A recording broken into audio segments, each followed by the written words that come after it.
مانتے بھی ہیں کہ یار یہ بڑا اچھا بالر تھا، بڑی تیز بالنگ کرتا، بڑے بیٹسمین کو مارا. یہی بات ہے.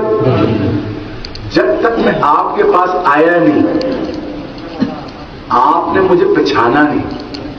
اب میں آپ کے پاس آیا ہوں نا، اب بات کر رہا ہوں آپ کے ساتھ، تو آپ کو لگے گا یار یہ بندہ یہ ہے، یہ بات کرتا ہے، تو آپ آج کے بعد مجھے پہچاننا بھی شروع ہو جائیں گے. ٹھیک ہے. اسی طرح اللہ پاک کی ذات ہے ہمارے درمیان. ہم جانتے ہیں اس کو، مانتے ہیں، پہچانتے نہیں ہیں.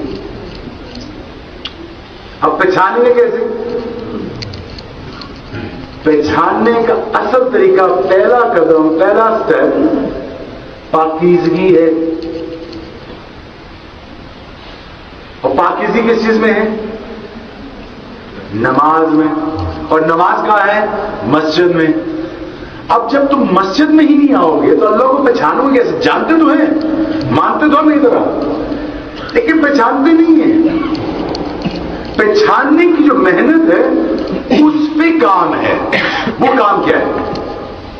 وہ کام اللہ کے اور اللہ کے نبی کی دین میں داخل ہونا اور اس کی سنتوں کو سمجھنا اور ان کے بتائے ہوئے طریقوں پہ چلنا. یہ پاکیزگی والے راستے ہیں. جسم تو صاف کر لیا، آنکھ کون صاف کرے گا؟ زبان کون روکے گا؟ کان سے کون روکے گا؟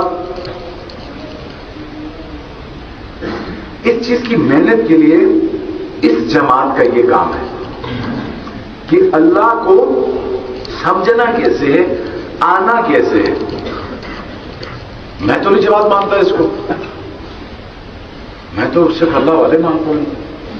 نماز کے لیے آ جاؤ، صرف یہی کہتے ہیں. سہروزے کے لیے آ جاؤ، صرف یہی کہتے ہیں. سہروزے میں کیا ہوتا ہے؟ 15 نمازیں پڑھی جاتی ہیں 3 دنوں میں. فضائل کچھ ہاتھ میں آ جاتے ہیں، کچھ ماحول میں آ جاتے ہیں، کچھ عمل ہاتھ میں آ جاتے ہیں، کچھ نظر جھک جاتے ہیں، کچھ کان رک جاتے ہیں، کچھ اعمال ہو جاتے ہیں جس کی وجہ سے آپ دنیا سے تھوڑا سا کٹتے ہیں.